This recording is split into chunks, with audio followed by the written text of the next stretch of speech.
Hello everybody, Jacob from Wager Me This here. I know it's been a long time since I made crap videos, craps videos. Hopefully you don't think they're crap videos. You know, some people do. But the thing here is I want to talk about some stuff because I have some newer subscribers that obviously going through the gauntlet of my videos. But what I want to point out is that the same old rhetoric is coming up, the same old answers and all the same stuff that I always saw before keeps coming up. The same things I've been through about why the 678 was wrong or what I'm doing wrong, and it's always that I'm giving people bad information or something like that, right? Well, I'm gonna go through. And there's too many comments to just specifically point any of them out. There's a bunch of them, right? Now, obviously, guys, there's a bunch of you guys that understand the concepts that I'm putting forward and are using them successfully. But so I want to point something out, right? So I'm going to go through some things, point a bunch of stuff out that people are missing about what I'm saying. The first thing I want to point out is don't just watch the first part of a video or the concept of the video and then comment on it. Watch the whole video. Watch the series of videos. Watch, because some of the stuff I put out on the 678, I've already went over so much of the other parts of it that I assume that they're already common knowledge. All right. Well, it seems like I get these comments that are about, hey, you're not showing this, but I already have, like in the past. So that's one of the things. Don't just watch the first part or comment on something when you don't watch the whole outcome, right? So here we go. Let's talk about this. First thing first, pressing. We're going to get to pressing because I've been getting these comments. The only way to win is you got to press and you got to watch. And I'm not hating on anybody I say their names here. All right, these are all YouTube friends of mine. I think they're all great. Watch Waylon, you got to do Waylon's ladder strategies and all this kind of stuff. And guys, pressing has all negatives that everything else does that's dealing with the 7, right? Guys, pressing is not as effective as you might think. It is not. All right. Over time, now the one thing about pressing, what pressing, any type of pressing gets you is that on the big rolls are bigger, right? That's the one thing is with pressing. The big roll is going to be bigger. It's going to be more profitable, right? But the problem is the vast majority of the rolls are not that roll. The vast majority of the rolls are the little rolls or the medium rolls, and they're going to be either negative or less profitable by heavy pressing strategies. So I'm going to show that here, right? I'm going to just show some stuff. All right, so let's go 160 across, all right? A lot of pressing strategies start with something like this, 160, 110, inside, stuff like this, right? A lot of them start this way. All right. So anytime you across bet, you bet all 6 numbers across. Anytime you do this, you have to have at least 4.5 hits to get your money back. The only way around that is if you hit 4 between the 10 and the 4. All right. The only way around that is if you hit a combination of 4 10s and 4s. Now, guys, these aren't rolls. These are hits. All right. You have to have this many hits. If you have a normal group of rolls, you have to have at least 5 of these to be in the profit to cover this 160 that's out there. All right. So that means most likely you're off on the come out. So that's roll 1. You don't even get roll 1. So you're not even getting roll 1 most of the time. Most people are off on the come out because for whatever reason they think the 7 comes more on the come out than the other rolls, which is also wrong. The 7 doesn't care which roll it is. All right, so that's one of the big things, all right? You have to have at least 5 rolls to get in the profit. And let me explain that, all right? So if there's 35 here, all these are $35 winners, and these ones right here are essentially going to be a $50 winner. I know there's a VIG. It doesn't really matter. We're going to call it a $50 winner. All right? Even if you rolled 3 4s, guys, it's still only going to be $150. You have 160 out there. All right? And if you're shooting, you have a line bet as well. So we're not even counting the line bet. All right, so then after that, let's say you don't roll a bunch of 4s and 10s, which is probably likely you won't. All right, let's say you roll a 4, 5, 6, and an 8. All right, so I'm gonna point this out. So let's say it's 50 plus 70, 35 and 35. It's 120 plus 35 is only 155, guys. You have 160 out here. Even if you rolled these 4 numbers, you haven't covered your risk. You haven't covered what's out here. So that's why it takes at least 5 rolls on average to cover an across bet. That's not counting any pressing. That's not factoring in any pressed bets. All right, so let's go to it. All right, so let's just say, I'm just gonna throw out a couple white chips and we're gonna keep track of what we hit. All right, so I'm gonna roll these dice. Now any 7 I'm gonna ignore because I'm just trying to show this. All right, so first roll don't count, but we get our first roll in and it is a 7, whatever. We're not counting the 7s. I'm just gonna mark some of these rolls. Back-to-back 7s. All right, a 3. So we've got 3 rolls in, haven't rolled a single number out there. That's nice. A 2, 4 rolls in. All right, we got an 8. All right, so let's say our point's 8. All right, again, guys, I'm ignoring all these other rolls. So I'm just showing this pressing concept, right? All right, so now we need another hit. We got a 6. Okay, 5, 1, 6. All right, so that's going to win $35. 35. So if you full press, which is a $30 press, which is what a lot of people like to do, take it up to 60. $5 profit so far. And it's not even really profit. All right, so that's hit 1. I'm going to show you guys how many hits it takes to actually cover $160. Because if you have the money out here, it's not profit yet. And there's a 10. Okay, we're not going to worry about the big, guys. It's negligible. It's $1 single dollar. All right, and let's say we press that. I'm just going to press it a quarter or 30. Like, even though on the 10, a lot of people will just press it all. And the 7, we're ignoring that 7. We're making the assumption that you made it through at least 4 hits. Back-to-back 7s. And a 5, okay? It's going to win 35. Let's say they press it. Next hit. And there's a 4. Okay, so we got a 4 and a 10. And all we're doing is pressing a quarter in each situation, or 30, I guess. Okay, so you did 4 presses, right? And you've only made $65. The 160 that you have initially risked, that is initially put out there, you haven't made none of that back. Now, it's out there. You could pull it down and you could take it, but you'd still just barely be there. Even after, and we saw 7s in the middle of this. This is what I'm getting at, guys, is these pressing strategies, they are only effective when the dice cooperate. There's only one way pressing strategies work, and that's for the roll to extend. It has to extend out 10, 11, 12 rolls before you're ever, and now I'm talking about significantly pressing, you know, a whole bunch of the profit in. All right, so that's 4 hits, and we're not even close to covering our risk. All right, so if we kept doing this, let's see how many rolls this ends up taking, ignoring 7s. See how many rolls this ends up taking. There's a 10. That's going to help a lot. All right, so that's going to put us exactly where we need to be. So it took 5 hits and had to repeat on the 10. All right, now I know that there's a big, but there's a $100 win right there. Oh, never mind. You're going to press it. So you're actually only getting 50 of this over here. Now your 10 is built up, and if you hit it again, yeah, woo-de-woo, you did this great thing.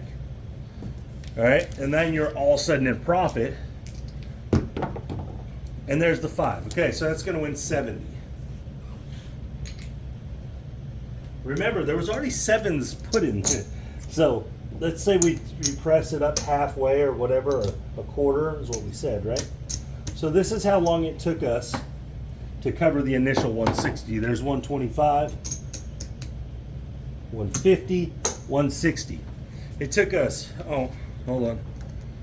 With pressing, 1, 2, 3, 4, 5, 6 hits with pressing to cover our initial 160.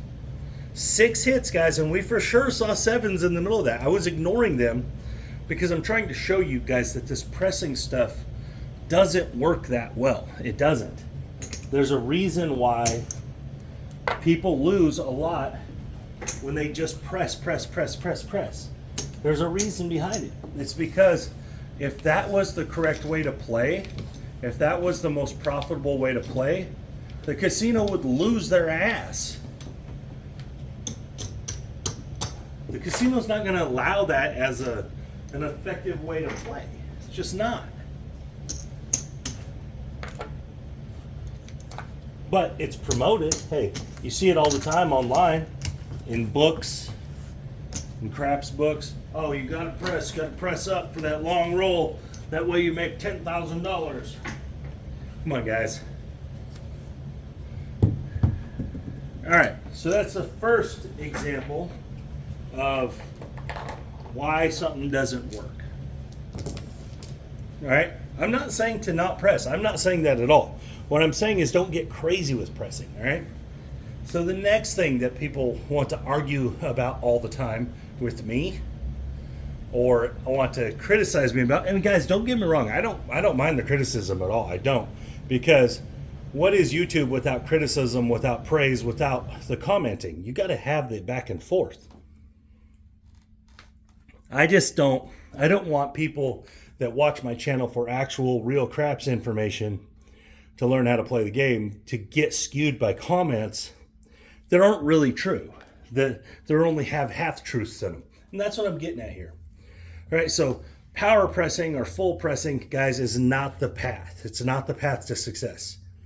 I'm not saying you'll never be successful with it, but you won't be successful consistently. And anyone that actually plays that way will only give you their glory stories. They'll only give you the times they're, yeah, I pressed that 6 up to 1800 and it hit, and they'll say all that good stuff. They're not telling you about the 500 times they went and lost. They're not telling you about those times.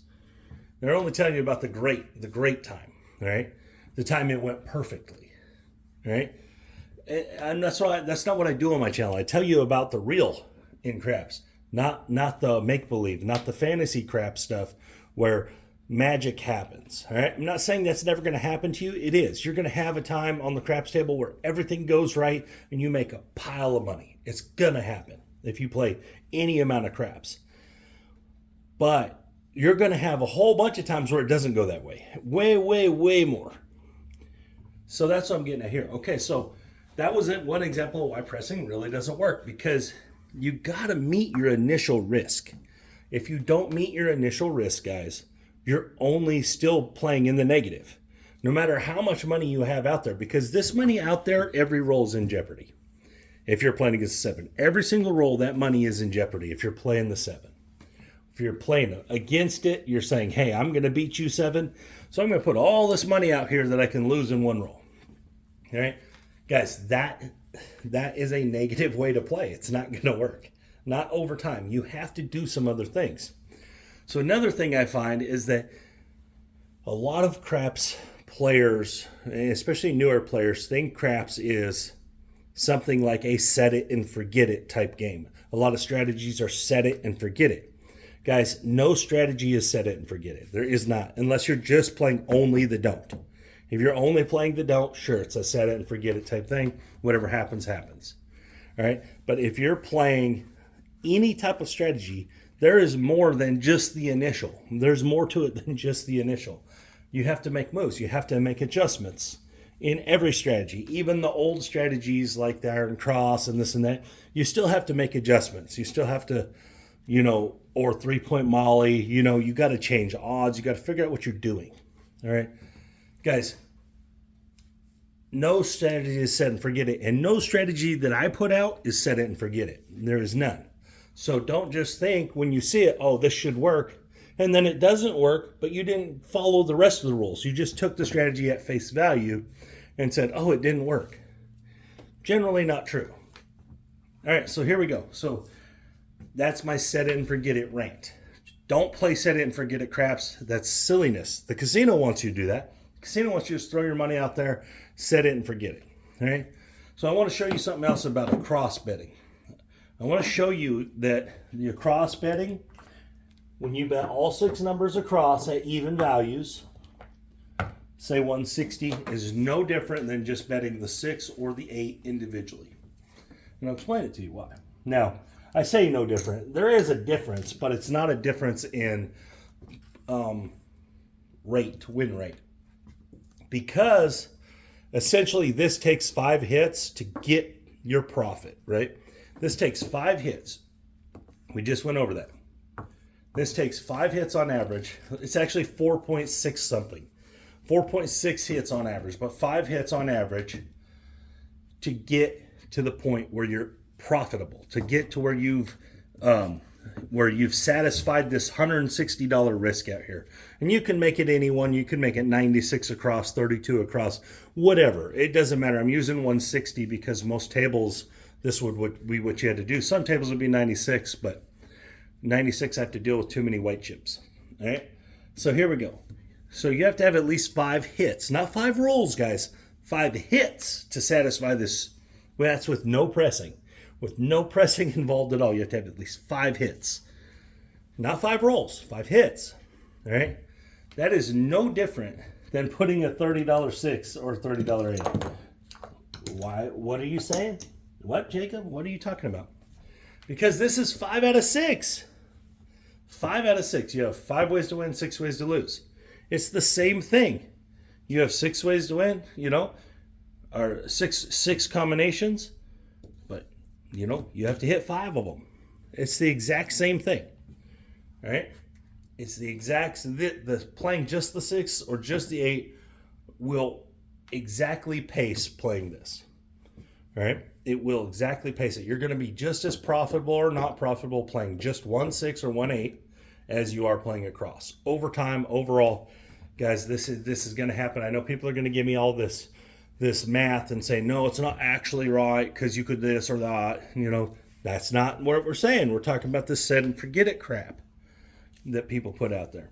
All right, so right here, that's the exact same as just playing this. You get the exact same advantage, disadvantages, everything. All right. In my opinion, doing just one of these numbers is actually probably more effective than doing all of these, because the swing on doing all of these is so much greater. The swings up, the swings down, than just doing this. The most you can lose here is 30.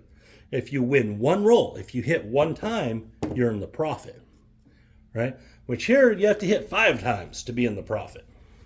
That's a crazy thought. Now you're obviously 5 times more likely, but guys, think about these things when you're putting money on the table. Think about that. It's not always just going to work. Most of the time, it's not. Most of the time, you're going to have to struggle. Most of the time, you're going to have to actually think through the processes of why it's winning or why it's not winning. All right. So, guys, this is so far been very interesting. I'm probably missed some stuff I wanted to talk about already, but I'm going to roll some things. All right. I'm going to prove to you over the next course of these videos that a regression strategy is better than an across betting with pressing strategy. Now, in an individual circumstance situation where the roll goes really long, the pressing strategy will outpace it. But in actual real world of craps, where most rolls don't go really long, where most rolls go relatively short, a regression strategy is going to crush a pressing strategy. All right, so here we go. Let's get a second set of $1,000.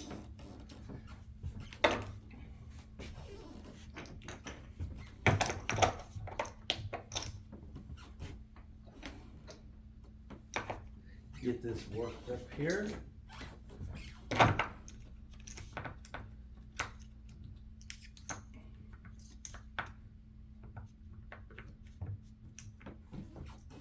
All right. So we have 2 sets of 1,000 here. All right, we're gonna go the 160 across in the corner here,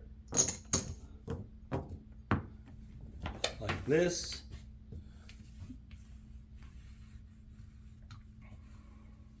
With the quarter press, we're gonna press a quarter or 30, which is like a full press.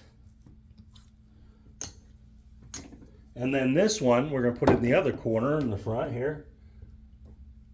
But we're gonna do a regressive type strategy. So what we're gonna do is we're gonna use the iron cross. We're gonna play a bigger cross and then regress down to the smaller cross, which is a $100 cross. All right, pretty simple. All right. So to win $100 on the iron cross, you have to have the 5, 6, and 8 at least pay $100, right? Over. So they have to pay at least $200. Pretty simple. All right, so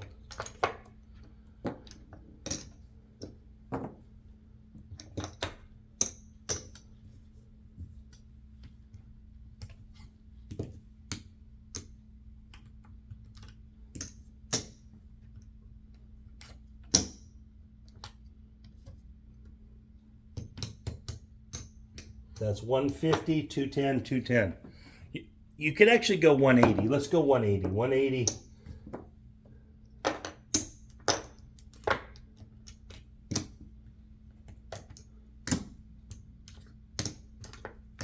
$180, $180, $150. Let's make that easier to see.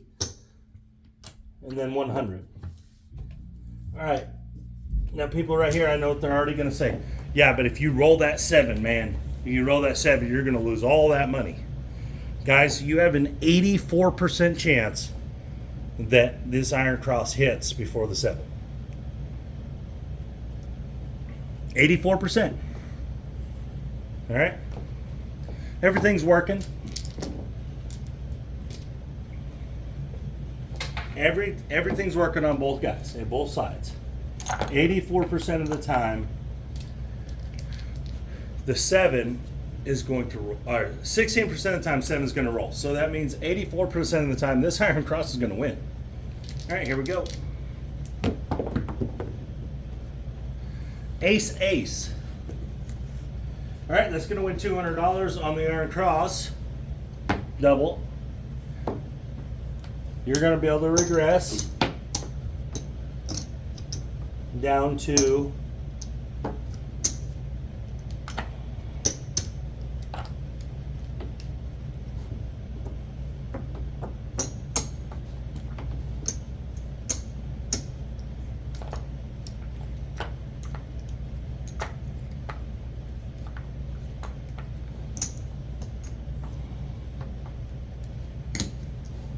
$25, $30, $30, $15. All right, now my risk is already satisfied. I've already made more than $100. I have $100 out there at risk. I've already made more than that. I made $200.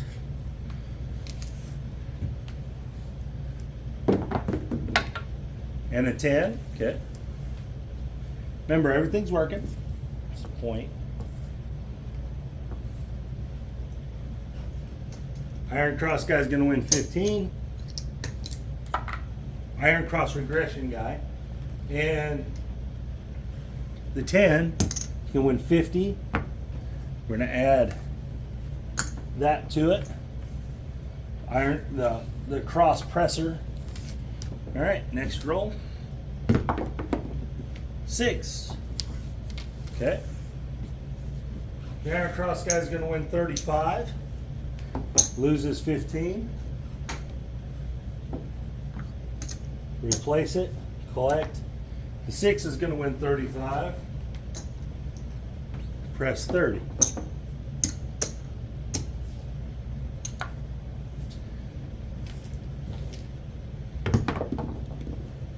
Four. Iron cross is going to win 15. 4 is going to win 50. Press it.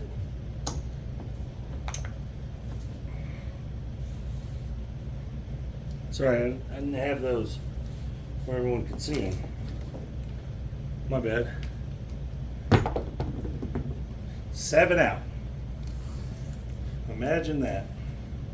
So the Iron Cross guy is going to lose his same 100, but he's made like $140, $150, something like that. And the full press guy didn't make anything, because he didn't get to enough hits to cover his risk.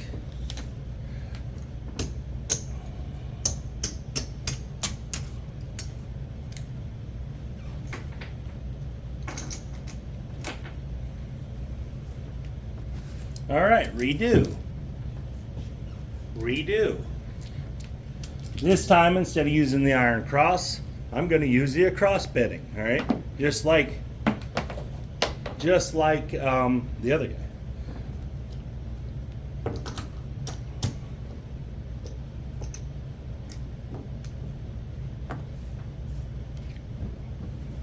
Across bet of 160. To win 100 on every number up there, we're gonna have to go. It's gonna have to be like 60.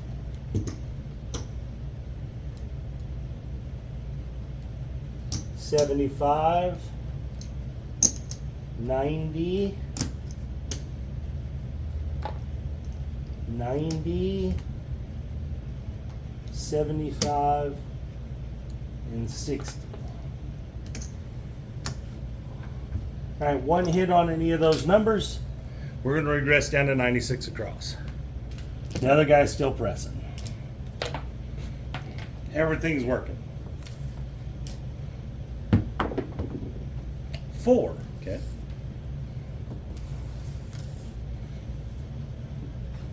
All right, the presser is going to win 50. Presses 4, collect. The other guy's going to win 120.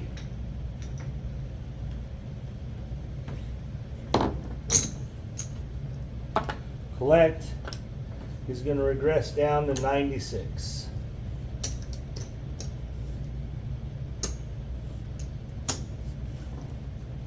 Guys, I'm not going to worry about the white chips.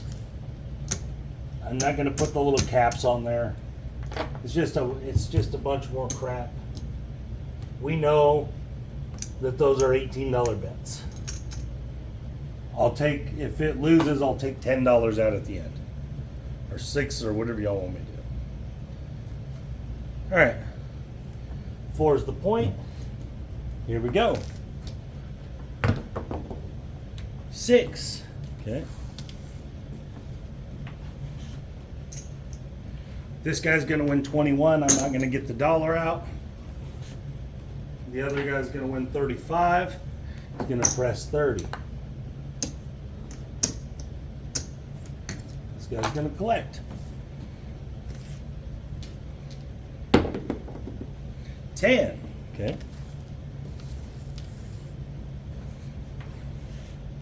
The 10 is going to win 50 for the presser and 27 for the other guy, but I'm just going to collect 25.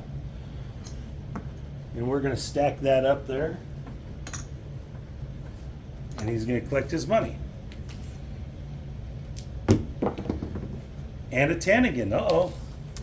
There you go, presser. He's going to win 100 this time. He's going to press it up to 100. And the other guy's going to win a quarter.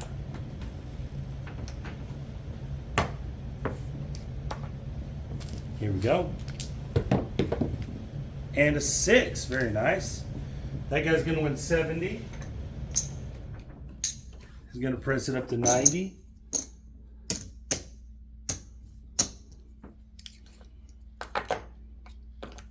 And the other guy's going to win 21. We're just going to give him 20.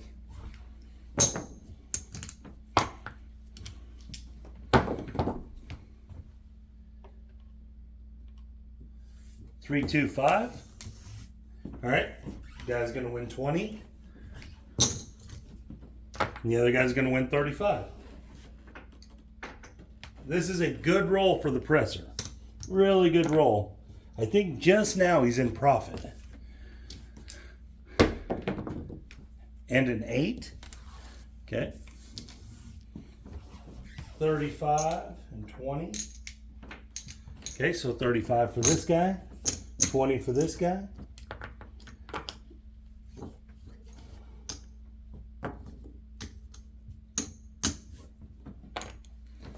All right, here we go.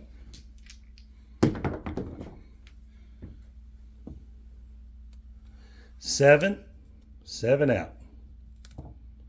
Guys, this was not an 8, that was a 7. It rolled over on me. So everybody loses. I actually think the presser made money that time. Just a little. But I do think he made money. The regressor didn't ever have to worry about it. He was in the profit after the first roll. He was in the profit after the first roll. Everything after that was just profit. So that's a second example of, unless the roll just goes crazy, you just don't have the opportunity you need to win enough money. It's just not there, guys. Sorry, I'm trying to adjust my thing here. The opportunity just isn't there. You're not going to have enough rolls on most shooters are not going to roll enough times to give you the chance that you need. They're not going to be able to give you the amount of rolls to be profitable if you're just always going to press.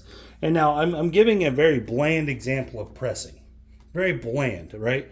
It's me just pressing a quarter every time. But that's what a lot of people do, especially in the beginning of the roll. They either power press, which is add money, make their risk even more, and not collect anything, or they what is referred to as full press, which is press the most that they can without adding money.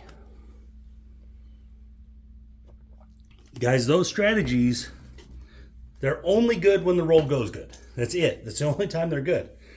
If the roll doesn't go very long, they're not great. All right, so let's see where this guy ended. I'm not even sure he ended profitable. Now, I know this was a very small example. It was just a couple rolls. So that's 500, 6, 7, 8, roughly 900, $5 short of 900. He's down $100. All right, this guy has 7, 12, 13. He's up $315 because of the strategy. The style of play was more effective than this style of play. And it's always going to be that way, guys. It's never, well, never mind. It might be $5 less, so $310. The style of play is always going to be not set it and forget it. You have to do more than set it and forget it. You have to, guys. It's not going to work that way. If you're just setting and forgetting, or if that's the way you think things should work, you're going to lose. You're going to lose more than you're going to win by a wide margin. By a wide margin, you're going to lose. You have to do more than just set it and forget it. You have to do more than just press, press, press, press, press. There's way more to the game than that. And that's why guys like myself win more than guys that just press. Because I play things that have changes in them, have adjustments in them. It's not just one play. And that's the idea behind this, guys. That's what I'm trying to relate with the 6, 7, 8. The 6, 7, 8 eliminates those problems. It eliminates them because you're taking the 7, right? You're moving the risk from the 7 to another number. And what you're saying is that I don't have to be perfect because the 7 is a profitable number for me now. So when the roll ends, I don't have to be perfect. I just have to not have lost on the 7, or not have lost on the come out, or not have lost on the point. That's it. Instead of having, oh man, I had to have at least 5 hits before I could even get my strategy rolling, before I could even get some profit in, that kind of stuff. Oh, it just didn't go my way today. I hear that a lot. Oh, the dice just didn't cooperate today. Well, no crap, they didn't cooperate because you're playing against the game. You're playing against the math of the game. Play with the math of the game. It's very simple. It's not hard. But anyways, guys, thank you for your time. This is Jacob from Whinge Me This. I know this video was long, but I had a lot to go in it. And I know I had very short examples of stuff, but guys, those examples are the norm. Those examples were the norm. They are not the anomaly. All right? The anomaly is the long roll. The anomaly is the come out loser. Guys, the come out 7 is only 16% chance. It is not the norm. I know people think it is because they remember it. All right? There's an 84% chance any other number rolls in the 7 on the come out, on every roll. All right? It's not the norm. But the 7, as far as it goes, is the loser in the game. So after you've rolled 5 or 6 times, guys, the 7 gets more likely. And I know people will argue with me about this because they're going to say, oh, it's not any more likely than the first roll. It's likely in the situation. It's more likely in the situation that of the shooter. The shooter didn't roll at the first roll, right? The 7 comes one out of every 6 rolls. It didn't roll at the first roll. So it gets a little more likely the second roll. It gets a little more likely the third roll, 4th roll, 5th roll, 6th roll. Guys, it gets more likely as it goes by the math. It's extrapolating it, right? There's more to it than just it's 16% of the time, right? You're talking about a situation with one shooter. You're talking about this guy is already rolled once. He's already rolled twice.